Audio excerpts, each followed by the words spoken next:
होगा वो देखा जाए। कभी दुनिया से डरते थे कि चुप चुप याद करते, अब पर्दा गिरा बैठे जो होगा वो देखा जाए। भाव ऐसा होना चाहिए परमात्मा के प्रति। अगर संसार को देखोगे तो भगवान को नहीं पा सकते, क्योंकि संसार भगवान से मिलने देगा ही नहीं। महाराज संसार को अपनी तरफ खींचेगा, हमारी तरफ आ जाए। तो भाव ऐसा होना चाहिए। इस कथा को कहाँ विश्राम दिया गया था? बोल तो महाराज, जब जहाँ लाइट गई कहाँ विश्राम दिया गया था कथा? इस श्रीमद् भागवत कथा को सुनने से किसको मोक्ष मिला?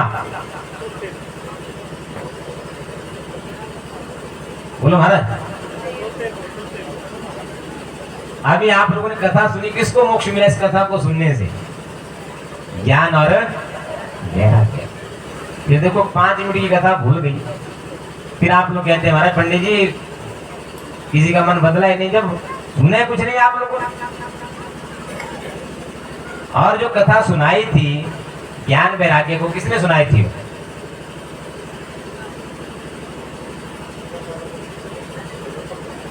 मैंने पहले कहा जब कथा बैठो तो मन यहाँ होना चाहिए, घर में मत मारा।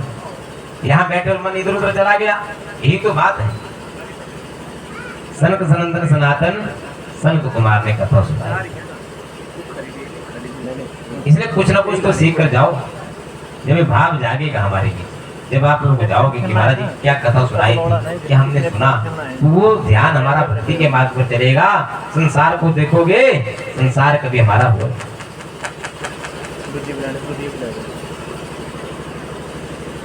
परमात्मा से लगन लगानी। तो आगे प्रश्न कर रहे हैं, बोला महाराज वो तो परलोक में मिला, इस लोक में किसको मोक्ष मिला इस कथा को सुनने से? तो कृपया हम लोग कथा सुनाइए। तो आगे सूर्य जी कह रहे हैं, तुंगभद्रात्मे नाम पूर्वतम उत्तमं यत्र वर्णानाम स्वधर्मेणं सत्यं वक्त्रः आत्मदेवानां पुरतस्मिन् सर्ववेदं विशारदं श्लोकं समादेशो नाम स्पन्ददित्यमिति भास्करः। कहते हैं तुंगभद्रा नदी तट के ऊपर एक नगर बसा हुआ था। उस नगर में सभी वर्ण के लोग रहते थे, क्षत्रिय ब्राह्मण वैश्य शूद्र। वहां आत्मदेव नाम का एक ब्राह्मण रहता था और सबने कथा सुनी हुई है। हमारा श्रीमद् भागवत की तो प्रमुख कथा ये आत्मदेव। आत्मदेव एक बड़ा विद्वान ब्राह्मण था।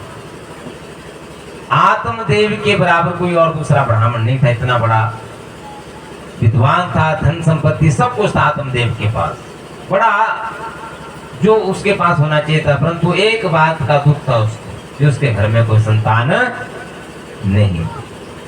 किस बात का दुख था? कि हमारे घर में संतान नहीं है। और जिसके घर में संतान है क्या वो सुखी है? हमारा आत्मदेव तो दुखी है कि मेरे घर में संतान नहीं है। तो जिनके घर में 4-4 पुत्र है, महाराज जो बोलिए वो सुखी है? बोलो महाराज, नहीं सुखी है। तो सुखी कौन है? सुखी वही है जिसके घर में संतान नहीं। इस बात का ध्यान रखना। संतान का आना हमारा पिछला कोई प्रारब्ध रह गया, किसी का लेखा जोखा रह गया। बच्चों को पढ़ाना लिखाना, उनकी पढ़ाई के लिए क्या क्या, वो पिछला लेखा जोखा। जब लेखा जोखा पूरा हो जाएगा यहाँ से चलना पड़ेगा। चलना पड़े मुसाफिर तो देश नहीं। तो आत्मदेव बड़ा दुखी था और लोग कहते भी थे आत्मदेव को बड़ा बोला, बड़ा बड़ा विद्वान बनता है, लोगों घर में बड़ा पाठ इत्यादि करता है, तेरे घर में संतान है। और यहाँ एक परंपरा बना रखी है, एक नियम है कि जिस मनुष्य को पुत्र के द्वारा मुखाग्नि नहीं मिलती उसको कोई मोक्ष प्राप्त नहीं होता। भगवान ने की क्या कहते कि पुत्र के द्वारा जिसको मुखाग्नि न मिले उसे मोक्ष प्राप्त नहीं होता। इसलिए पुत्र की कामना करते हैं घर में, हमारे घर में एक लड़का हो जाए। क्यों महाराज? अब लड़का हो तो उसको फौरन भेजे तो आप लोग पढ़ने के लिए, यहाँ पिता को गुजरे 10 दिन हो जाते हैं, फिर उस बच्चे का क्या फायदा? मुखाग्नि तो नहीं मिली उसके द्वारा। क्योंकि हमें क्या चाहिए? माया। जहां से भी आ जाए महाराज, यहाँ क्या रखा हुआ है? जब वो माया हमारे साथ नहीं गई तो क्या हमारा पुत्र लेके जाएगा?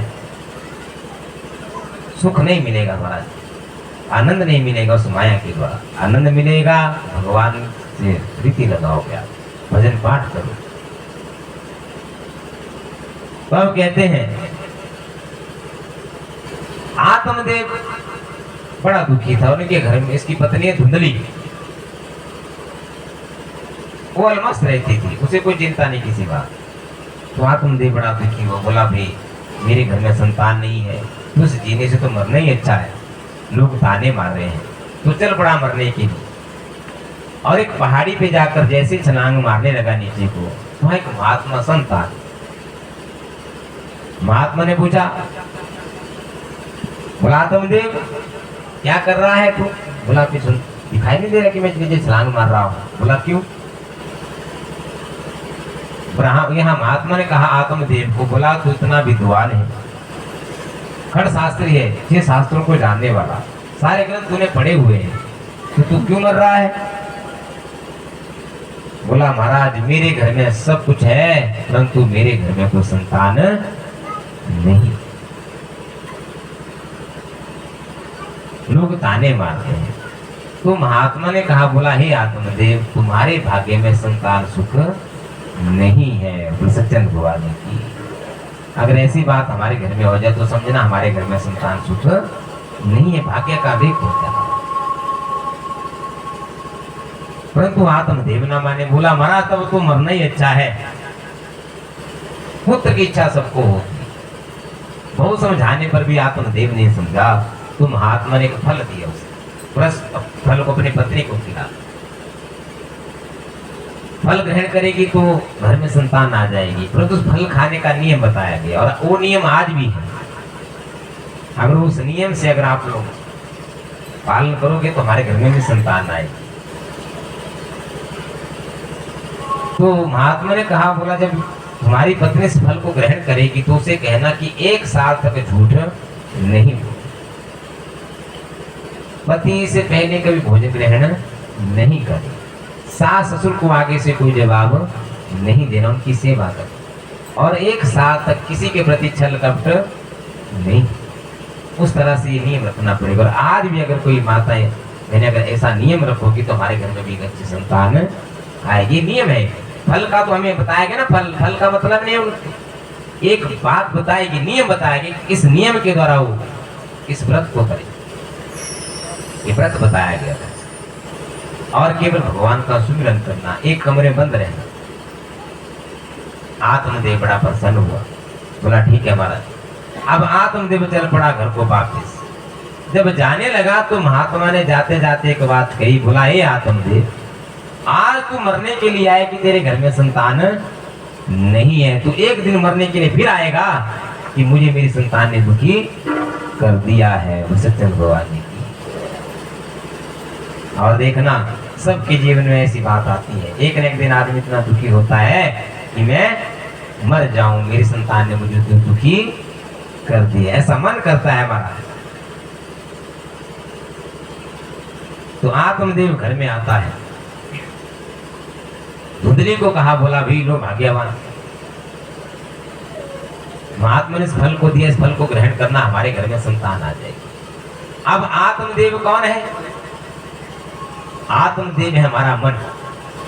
इस बात का ध्यान रखना, मन ने इच्छा की कि मेरे घर में संतान आनी चाहिए। और धुंधली जो है बुद्धि का रूप है, वो बुद्धि तर्क वितर्क करती है। देखना आपने संकल्प इच्छा की मन के द्वारा कि हमने अपने घर में भागवत करवानी है, इच्छा की कि नहीं महाराज? मन ने इच्छा की कि महाराज जैसे आप लोग कथा सुनते ना लोग घर में, कि हम भी अपने घर में कथा करवाएंगे। परंतु बुद्धि तर्क वितर्क करती है कि सर्दी में करवाओगे तो ठंड होगी, गर्मी में करवाओगे तो गर्मी होगी, बरसात में करवाओगे तो बारिश होगी। फिर कब करवाओगे आप? होगा या ना होगा, कोई आएगा नहीं आएगा, होता है ऐसा कि नहीं महाराज? ठीक है ना। जब आप लोग कभी ऐसा शुभ कार्य करवाओगे तो बड़ी चर्चा होती है। जब आप लोग सामूहिक भागवत करवाते हो कि नहीं महाराज, बड़ी मीटिंग रखी जाए, कौन क्या करेगा, इतना विश्वास नहीं कि जिस भगवान का कार्य आप लोग करवा रहे हो, करने वाला वही है, उसके बिना एक पत्ता भी नहीं हिल सकता महाराज। फिर जाओगे कथा सुनने के लिए, कथाकार अच्छा जैसा लाओगे, अच्छा वक्ता होना चाहिए। जब आप लोग जब किसी कथावाचक की परीक्षा लेने के लिए आप लोग जा रहे हो महाराज, तो उससे बड़े कथावाचक तो आप हो। परीक्षा तो वही ले सकता है जो उससे बड़ा होगा, तो फिर किसी ने कथावाचक बुला रहे हो आप? बड़ा देखोगे महाराज, बड़ा सुन के लाएंगे हम, उसका चयन करोगे आप। भक्ति के विषय में किसी को कोई पता नहीं महाराज, जो करेगा उसका कर्म उसके साथ है, हमारा कर्म हमारे साथ है। आप बताइए, कथा तो इस भगवान की होगी, जो करेगा वो भरेगा। खाना मैं खाऊंगा तो भूख मेरी मिटेगी, अगर आप खाओगे तो आपकी मिटेगी। कर्म अपना अपना सबका, कर्म का हिस्सेदार कोई नहीं बनता महाराज। अपने आप को बड़ा विद्वान मानते महाराज, हम बुला के लाए, हम सुन के लाए उनको। क्या किया आप लोगों ने? क्या सुना आप लोगों ने उनसे? क्या आपका जीवन बदला? और हमने तो कथावाचक वहां हरिद्वार से मंगवाए थे, काशी से। तो क्या हम लोगों के बीच में कोई बदलाव आया? कोई हमारे बीच में कोई जीने की जो प्रेरणा बदली कोई हुई ना? मेरा मेरी खत्म तो हुई नहीं किसी के। ये घर मेरा है, ये पुत्र मेरा है, ये जमीन मेरी। टुकड़े टुकड़े के लिए भाई भाई का वध कर रहा है, हत्या कर दे रहा है। हमने कथा तो सुनी लोगों को मनोरंजन के लिए, लोगों के लिए कि हमारा अहंकार बढ़े, हमें से अच्छे कथाकार लेके आए, लोग हमें वाह करे। अहंकार जिसको आ जाएगा, भगवान की प्राप्ति उसको कभी भी नहीं होगी। सत्येंद्र भगवान ने की। तो जैसे ही फल दिया धुंधली को, अब मन ने इच्छा की, आत्मदेव ने कि मेरे घर में संतान होनी चाहिए। अब धुंधली तर्क वितर्क करने लगी कि मैं इस फल को खाऊंगी, मेरा इतना अच्छा सुंदर शरीर है, मोटा हो जाएगा, देखने में बदसूरत लगूंगी मैं, मुझसे चला भी नहीं जाएगा। कभी हमारे नगर में बाढ़ आ गई, सब भाग जाएंगे, मुझसे भागा भी नहीं जाएगा। आग लग गई, सब भाग जाएंगे, मुझसे भागा भी नहीं जाएगा। और मुझे कहा कि ये कमरे बंद रहना, तो बंद में नहीं रह सकती मैं, कमरे बंद रहूंगी, मेरी ननद आ जाएगी, सारा का सारा सामान यहाँ से ले जाएगी। सत्येंद्र भगवान ने की, मैं इस फल को नहीं खाऊंगी। मैं देखो, मन ने इच्छा की, आत्मदेव है मन, मन ने कहा कि मेरे घर में संतान होनी चाहिए, तो धुंधली ने तर्क वितर्क कर दिया कि मैं इस फल को नहीं खाऊंगा। उसे बड़ी चिंता होने लगी। उसकी बहन आती है, बहन ने पूछा, बोला भी तुझे क्या चिंता हो रही है? बोला बहन, तेरे जीजा एक फल लेकर आए हैं और इस फल को खाऊंगी तो हमारे घर में संतान आ जाए, तो मुझे संतान नहीं चाहिए। तो उसकी बहन ने कहा इस फल को मैं खा लेती, परंतु मेरे पति को थोड़ा सा धन देना पड़ेगा। बोला भी ठीक है। अब धुंधली ने वो चालाकी करना शुरू कर दी, कमरे में रहना शुरू कर दिया। उसने 9 महीने तक कमरे में रही, 1 साल तक, और 9 महीने के बाद उसके घर में संतान आ जाती है। सत्येंद्र भगवान ने की। अब वो फल खिलाया अपनी बहन को, फल पूरा नहीं खाया गया, आधा खाया उसने, और आधा खिला दे। उनके घर में गौ माता गाय, उस दिन उसके भी बछड़ा नहीं होता, 5 थी। तो जैसे कहते हैं उस पुत्र को लेकर जैसे आत्मदेव के घर में लेकर आते हैं, आत्मदेव बड़ा प्रसन्न कि मेरे घर में संतान आ गई। और कहते हैं दूसरे दिन वहां गाय के भी एक बछड़ा हो जाता है। उस दिन भगवान ने की। बछड़ा कैसा था? उस बछड़े के जो कान थे वो गाय की तरह थे और शरीर था मनुष्य की तरह, क्योंकि एक महात्मा का फल है। परंतु देखो, जब महात्मा कोई फल देगा, उस फल का पुण्य मिलेगा उसी को जो भगवान की भक्ति करेगा महाराज। उस फल को वो नहीं ग्रहण कर सकता जिसके बीच में बैर होगा, बदले की भावना होगी, निंदा करने की भावना होगी। चाहे उसको महात्मा जो मर्जी आशीर्वाद दो, वो कभी फलीभूत नहीं होगा। गौ माता के मन में कोई राग द्वेष नहीं था। उनके घर में एक संतान आई, कैसी? उस संतान के जो कान थे वो गाय की तरह और था।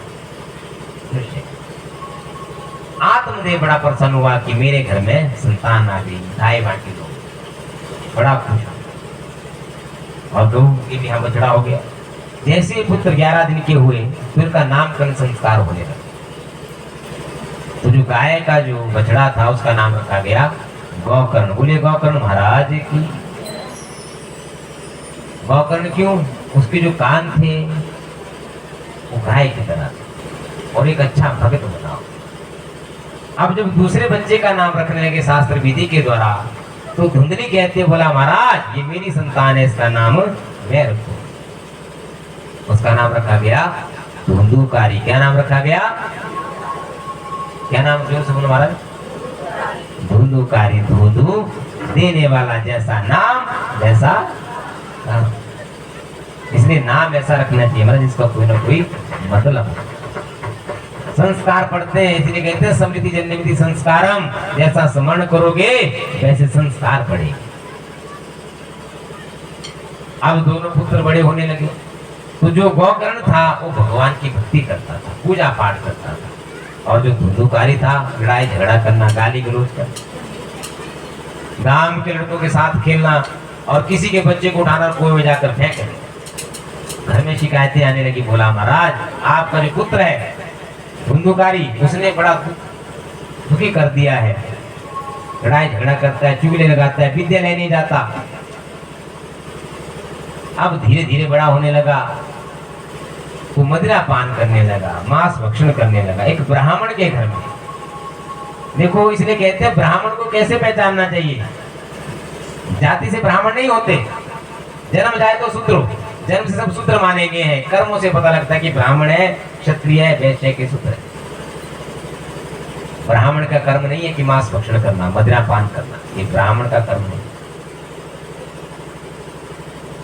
ब्राह्मण देखो हमें किस चीज की संज्ञा दी गई है? ब्राह्मण की। जगत गुरु ब्राह्मण। इस जगत का गुरु कौन है? ब्राह्मण है। ब्राह्मण गुरु सन्यासी। ब्राह्मण का गुरु कौन होना चाहिए? सन्यासी। और सन्यासी का गुरु अविनाश।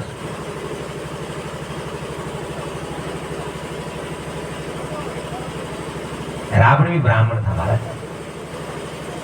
क्यों ब्राह्मण था कि नहीं महाराज?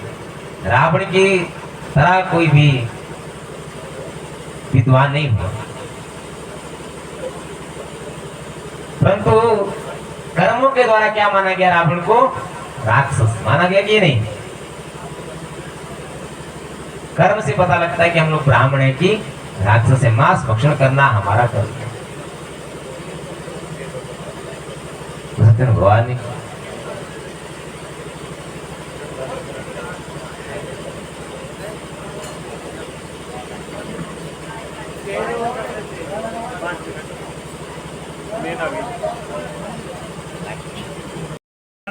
विद्या पढ़ाना, दान लेना, दान देना, यज्ञ करना, यज्ञ करवाना, ये 6 कर्म है ब्राह्मण के।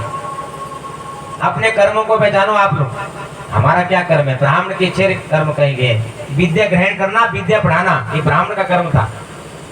दान लेना, दान देना, दान लेता भी ब्राह्मण, दान करना भी पड़ेगा ब्राह्मण। यज्ञ करना और यज्ञ करवाना, ये ब्राह्मण के 6 कर्म बताए।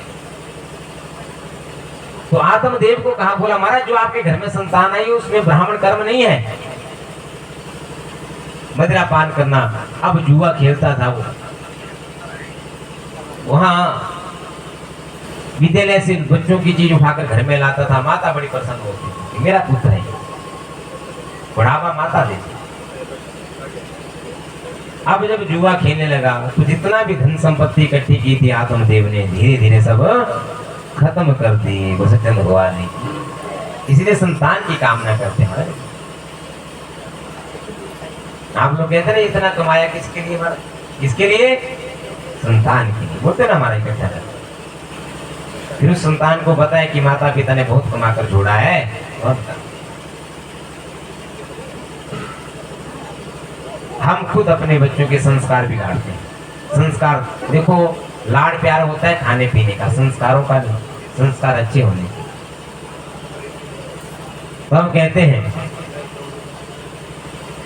जब इतनी बात हुई, अब लोग ताने मारने लगे। बोला ये आत्मदेव से तुमने संतान ही अच्छा था, तेरे घर में ऐसी संतान आई। अब वो समय आ गया कि जो महात्मा ने बात कही थी कि आत्मदेव आज तू मरने के लिए आया कि तेरे घर में संतान नहीं है, एक दिन तू मरने के लिए फिर आएगा। कि मुझे मेरी संतान ने दुखी कर दिया, चल पड़ा मरने के लिए। इससे तो बोला मरना ही अच्छा है। जैसे मरने के लिए जा रहा था तो गोकर्ण आगे से आ जाते हैं। बोला पिताजी कहाँ जा रहे हो? बोला भाई तुम्हारे भैया ने तुम्हें दुखी कर दिया है, अब मैं मरना चाहता हूँ। तो गोकर्ण कहने लगे, बोला पिताजी आप कहते कि मैं शास्त्रों का ज्ञाता हूँ, वेदों को जानता हूँ, तो आत्महत्या करना सबसे बड़ा पाप है, कभी मोक्ष प्राप्त नहीं होता। अगर दुखी हैं आप संसार से, परिवार से, तो चलो भगवान का भजन करते हैं, मैं भी आपके साथ चलता हूँ। चले गए दोनों। अब घर में रहे दो, कौन? धुंधली और धुंधुकार। अब माता को कहता है, बोला माँ पैसे दे, मैं वैश्यों के पास जा रहा हूं। माता कहती है, बोला पुत्र सब कुछ तो तूने बेच दिया, खाली कर दिया, अब क्या दूंगा? घर के बर्तन बेच दिए तूने। बोला जहां से पैसे ला सारे गहने बेच दिए माता के। आज भी कई लोग धुंधुकारी है, इस बात का ध्यान रखना। उस वक्त की बात नहीं, आज भी वही समय है, परंतु हमें वो जानना पड़ेगा। ये कथा हमें शिक्षा देती है, हमें शिक्षा लेनी चाहिए इससे। तो अब क्या हुआ, जब माता ने पैसे नहीं दिए तो जलती लकड़ी से माता को पीटता है। बोला तूने मुझे पैसे नहीं दिए, शाम को फिर आऊंगा, अगर पैसे नहीं मिले तो फिर पीटूंगा। तो माता बड़ी दुखी हुई कि शाम को फिर पीटेगा वो। तो आंगन में कुआं था, उस कुएं में जाकर छलांग मारती और मर जाती है। चंद्र भगवान ने की। ऐसे सबके साथ होगा महाराज। अगर बच्चों को अच्छे संस्कार नहीं दोगे तो हमारा अंत भी ऐसा ही होगा। हमको शिक्षा मिलती है। धुंधुकारी घर को आता है, शाम को देखा माता मरी पड़ी है, बड़ा प्रसन्न हुआ, चला गया 5 वैश्यों के पास। बोला चल चलो घर में, माता मर गई, अब घर में कोई नहीं। 5 वैश्य घर में आई, उन्होंने देखा कि धुंधुकारी की माता कुएं में मरी हुई पड़ी है। राजा को पता लग जाएगा, धुंधुकारी तो पकड़ा जाएगा, हम भी पकड़ी जाएगी, तो क्यों ना धुंधुकारी को मार दिया जाए। रात हुई 12 बजे, एक वैश्य ने उसकी टांगे पकड़ी, एक ने हाथ, और एक उसका गला दबाने लगा। अब धुंधुकारी चिल्लाता है बचाओ बचाओ। तो एक वैश्य भाग कर जाते, जलते हुए कोले लेकर आते हैं, उसके मुख में डाल देते हैं। सत्यन भगवान ने क्यों डाले जलते हुए कोले? क्योंकि उसने अपनी माता को जलती लकड़ी से पीटा था। जैसा जैसा कर्म करोगे वैसा फल पाओगे। कर्म प्रधान है। आपने अगर गेहूं बीजे, हमारा गेहूं काटोगे, मक्की बीजे तो मक्की काटोगे। जैसा जैसा बीज बोओगे वैसा फल पाओगे। माता थी वो, इसलिए कहते हैं माता करने वालों को पूरा नहीं कर सकते। पुत्र को पुत्र हो जाए तो माता को माता ना भक्ति। पुत्र को पुत्र हो सकता है, परंतु माता को माता कभी भी नहीं हो। इसलिए कहा गया कहीं जाने की जरूरत नहीं है महाराज, किसी मंदिर में जाने की जरूरत नहीं है। जीते जी भगवान हमारे घर में बैठे, हमारे माता पिता सास ससुर, उनकी सेवा करो, कहीं जाने की जरूरत नहीं है। माँ बाप से बढ़कर हमारे लिए कोई दूसरा भगवान नहीं है। किसने कितना अच्छा काम मिलकर बोलेंगे सभी। वो सच्चिदानंद भगवान की जय हो, सदगुरुदेव महाराज की जय हो।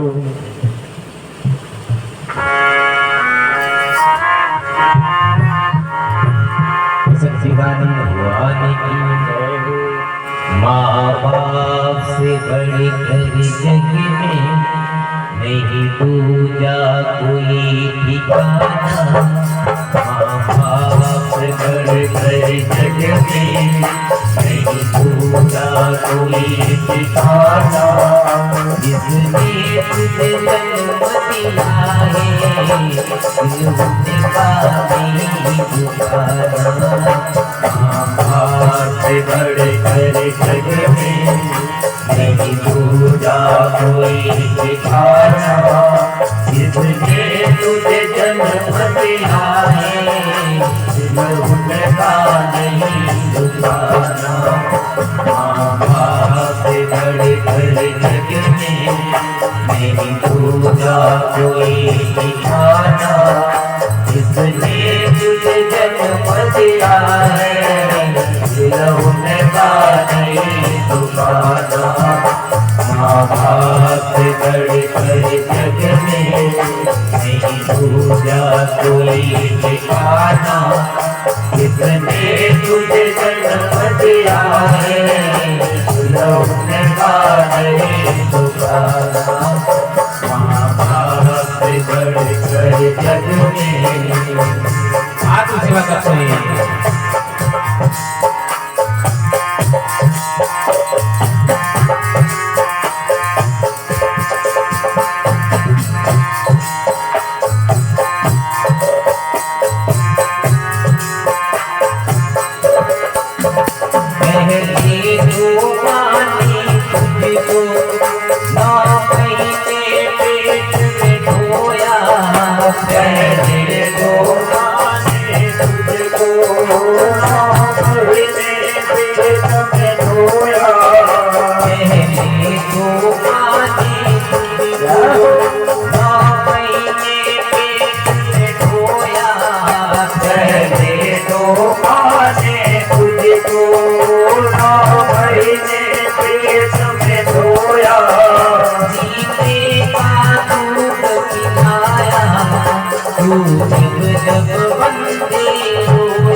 जिसने तुझे जन्म दिया है, लौटने का नहीं दोबारा। माँ बाप से बढ़कर जग में नहीं दूजा कोई ठिकाना।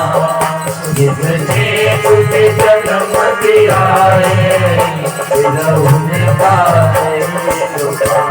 माँ बाप से बढ़कर जग बोलिए अपने अपने माता पिता सच्चिदानंद भगवान सियापति रामचंद्र की जय हो। कहा गया माँ बाप से बढ़कर हमारे लिए कोई दूसरा भगवान नहीं, कोई और ठिकाना नहीं हमारे लिए। जीते जी भगवान है हमारे माता पिता।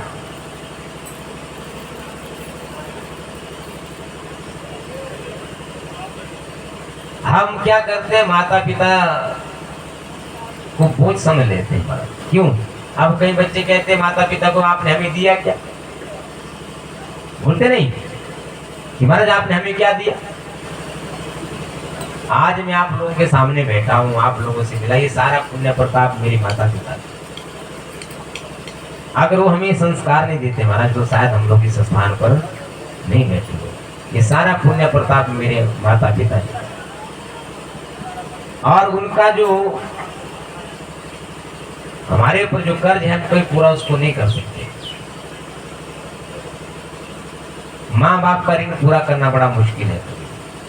सबको हमसे अपेक्षा होती है, पत्नी को अपेक्षा होगी, बच्चों को अपेक्षा होगी हमसे, परंतु हमारे माता पिता को हमसे कोई अपेक्षा नहीं होती। वो कहते हैं कि हमारा पुत्र ठीक रहे, सलामत रहे, सुखी रहे, हमें कुछ और नहीं। आज हम अपने माता पिता को कहते हैं कि आपका कर्तव्य था हमें पाल पोस के बड़ा करना, बोलते कि नहीं? या आपने अगर पाल पोस के बड़ा करते तो क्या करते? आपका कर्तव्य नहीं है। हमें औरों का कर्तव्य याद है, हमें अपना कर्तव्य याद नहीं कि हमारा कर्तव्य है माता पिता की सेवा करना। वो कर्तव्य हमको याद नहीं है। कई बच्चे कहते हैं अगर पढ़ा लिखा दिया तो क्या हुआ, आपका कर्तव्य नहीं था क्या? हमारा कर्तव्य क्या है?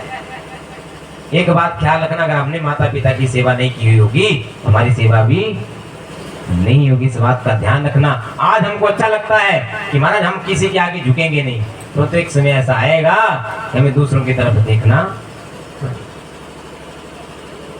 बुढ़ापा एक ऐसा है महाराज जो एक एक चीज का हमको अनुभव करवाता है। इस बात का ध्यान रखना, क्योंकि कर्म एक ऐसा हिसाब है, वो एक एक पल का हिसाब किताब देना पड़ेगा महाराज। यहाँ भगवान को देना पड़ा, भगवान की माता को देना पड़ा, हम तो तुच्छ इंसान है। परंतु उस वक्त हम लोग कुछ नहीं कर सकते, असहाय होते हैं। पूछना बुजुर्गों को कि बताओ महाराज जीवन कैसा है, वो कहते हैं हमारा अगला घर देखने को मिल जाए तो अच्छी बात। उस वक्त कर्तव्य याद आता है हमको कि हमारा क्या कर्तव्य था। आज तो जीवन अच्छा चला हुआ है, आज सब कहते हैं महाराज हमने सेवा करवानी थी, बोलते हैं ऐसा कि नहीं। इसलिए माँ बाप का ऋण पूरा नहीं कर सकते, उनकी सेवा करनी चाहिए, सास ससुर की सेवा करनी चाहिए। सबके भाग्य में सेवा करने का मौका नहीं मिलता। जिनको सास ससुर जिनके घर में महाराज माता पिता जिनके घर में है, उनसे बड़ा कोई सौभाग्यवान कोई और नहीं है। कहीं जाने की जरूरत नहीं है, यही चारों धाम है। माता पिता के चरणों में चारों धाम है, चारों तीर्थ है। सास ससुर के चरणों में चारों धाम है। गणपति महाराज ने सबसे पहले बताया गया कि माता पिता के चरणों की परिक्रमा करो, कहीं जाने की जरूरत नहीं है, दिखावा मत करो आप लोग। इसलिए चाहे गंगा में नहाओ चाहे जमुना में नहाओ, जब तक माता पिता की सेवा नहीं करोगे, सास ससुर की सेवा नहीं करोगे, कभी फलीभूत नहीं होगा वो हमारा कर्म। इसलिए कितना अच्छा काम मिलके बोलेंगे सभी, बोल सकते हैं भगवान की जय हो।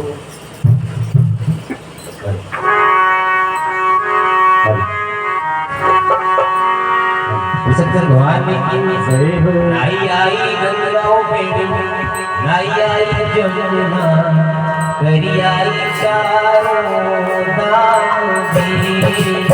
नाई आई गंगा बेड़ी, नाई आई जमुना, करी आई चारों धाम की। नाई आई गंगा बेड़ी, नाई आई जमुना, करी आई चारों धाम की। नाई आई गंगा बेड़ी, नाई आई जमुना, करी आई चारों धाम की।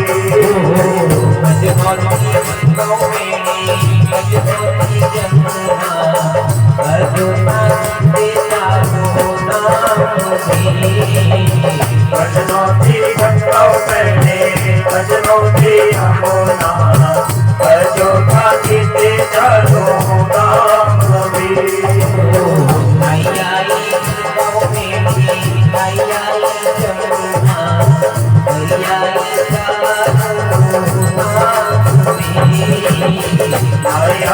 गंगा बेड़ी, नाई आई यमुना, करी आई चारों धाम की।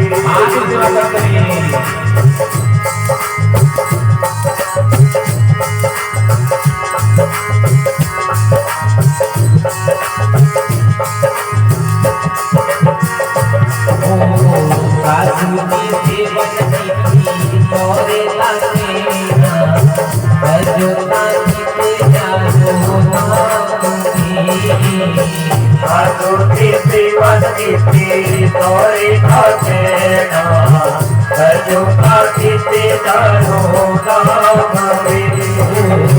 आतुति शिवति तोरे खातेना, अजोता जीते चारों धाम की। आतुति शिवति तोरे खातेना, अजोता जीते चारों धाम की। नाई आई गंगा बेड़ी, नाई आई जमुना, करी आई चारों धाम की।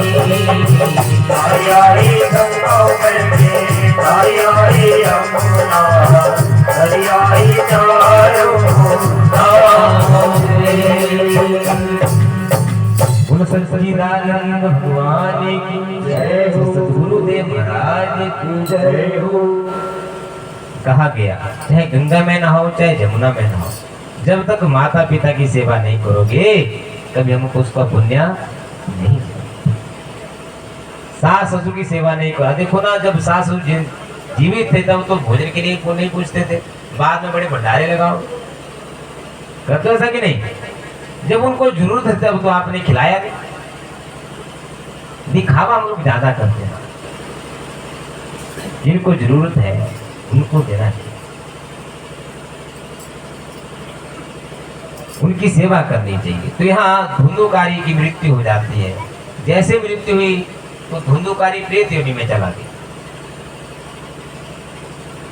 एक भूत होता है, प्रेत होता है। भूत अलग है, प्रेत अलग है। भूत जो होता है हवा है, प्रेत जो होता है भटकी जो आत्मा है किसी की, प्रेत बन जाते हैं। हम सब प्रेत बनते हैं। हम सब क्या है? क्या है महाराज? प्रेत है। देखना कभी आप लोग, जब आपके घर में जब आदमी मरता है और जब महाब्राह्मण को बुलाते हैं तो किसकी पूजा करता है? वो किसकी पूजा करता है? प्रेत करता है कि नहीं? उस वक्त हम पूजा पाठ करना बंद कर देते हैं। अब एक अनुभव करना आप लोग, एक पिता की दो संतानें, एक लड़का जो है वो डॉक्टर बन गया, चाहे डीसी बन गया, और एक लड़का महात्मा बन गया। जो लड़का महात्मा बना, जब उसकी मृत्यु होती है और जब उसको समाधि दी जाती है तो प्रेत की पूजा नहीं होती, किसकी होती है? भगवान की। सोर्स पूजा उपचार की जैसे पूजा होगी उसी को भगवान की पूजा होगी। उसको समाधि दी जाएगी, भजन गाए जाएंगे, भंडारे लगाए जाएंगे। है उसी पिता की संतान।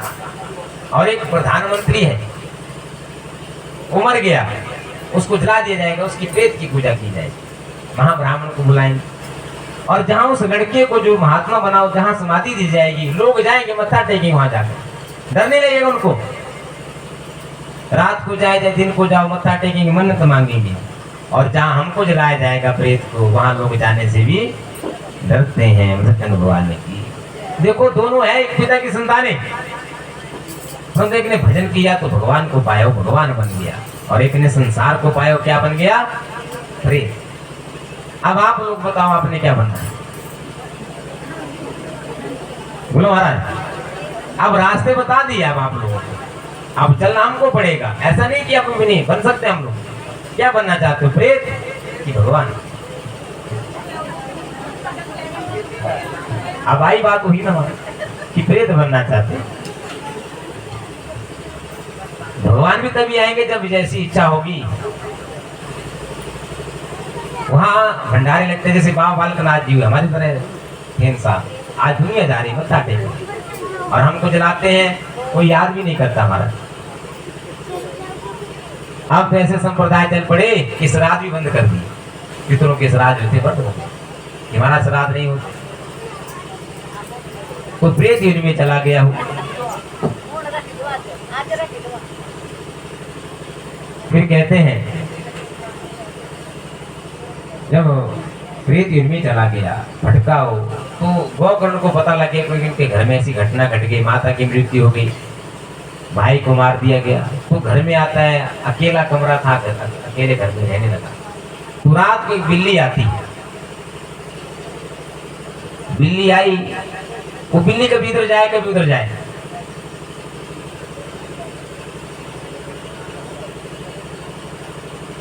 वो बिल्ली कभी रोए कभी हंसे। रात के 2 बजे हुए तो धुंधुकारी ने कहा, यहाँ गोकर्ण ने कहा, बोला कौन है वे तू, रुक जा, मुझे पता है कोई भटकी हुई आत्मा है। और एक बात का ध्यान रखना, अगर रात को कोई बिल्ली मिल जाए महाराज और पैरों से निपट जाए तो समझना वो भटकी हुई आत्मा है, आपसे सहायता मांगे, उसे मोक्ष नहीं मिला। अब यहाँ आप लोग क्या करते हो, जब किसी आदमी को जलाकर आते हो, डरते हो आप लोग, डरते हो कि नहीं? महाराज भूत आ जाएगा, रात को सोएंगे नहीं इकट्ठे करते, अलग अलग नहीं सोएंगे इकट्ठे, पता नहीं आ जाए।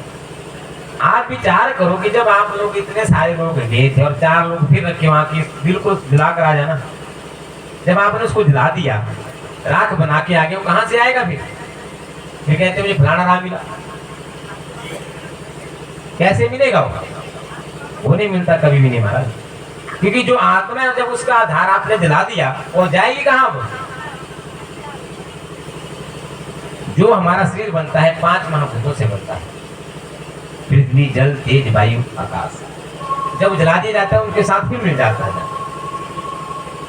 जब आप खुद जलाकर आ गए उसको, वो कहां से आएगा? जब उसके आधार को जला दिया आपने, हाँ आएगा, हवा रूप में आएगा वो, परंतु कभी किसी को नुकसान नहीं पहुंचा।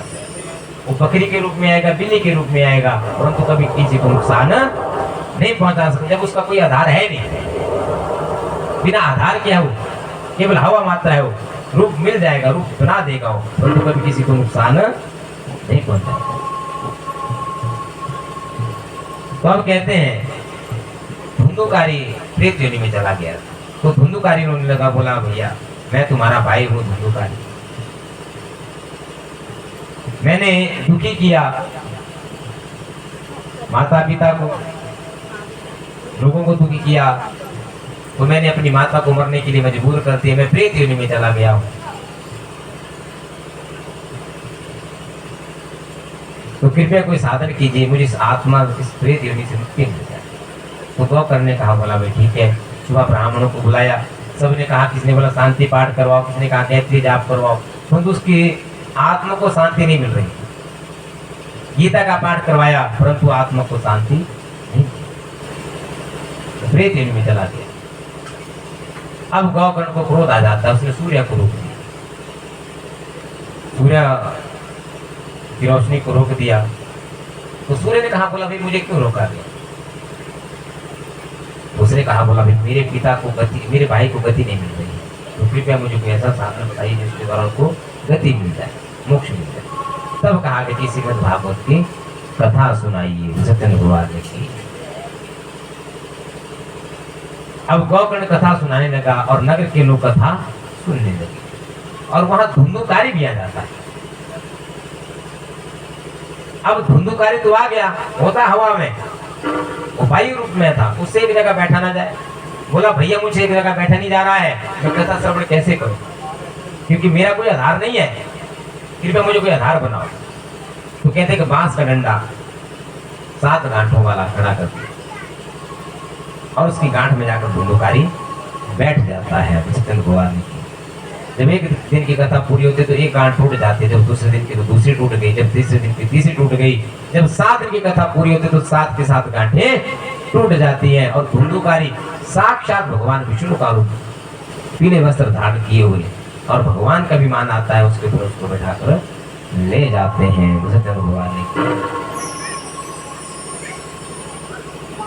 भगवान का स्वरूप बना, पीले वस्त्र धारण किए। ये 7 दिन में मोक्ष देने वाली कथा है श्रीमद् भागवत की। हमें भी मन लगाकर कथा श्रवण करनी चाहिए भगवान, क्योंकि मरने के बाद हमें मोक्ष प्राप्त नहीं होगा, कोई हमारी सहायता करने वाला नहीं, क्योंकि कर्मों का लेखा जोखा तो सबको देना ही पड़ेगा। इस बात का ध्यान रखना। भगवान ने एक एक पल का हिसाब किताब लगाते हैं। अगर आप लोग बोलते हैं कि हमें कोई देखने वाला नहीं है, हमें किसी ने नहीं देखा, तो भगवान एक छोटी सी मशीन हमारे बीच में डाल दी, हमसे कभी अलग नहीं होती। वो क्या है? आत्मा।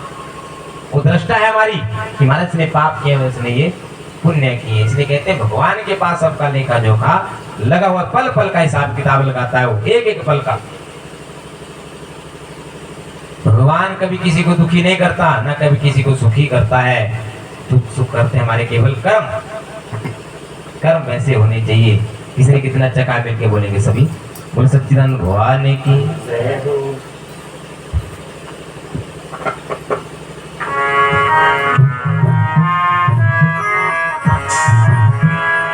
सच्चिदानंद भगवान की, मेरी मालिक की।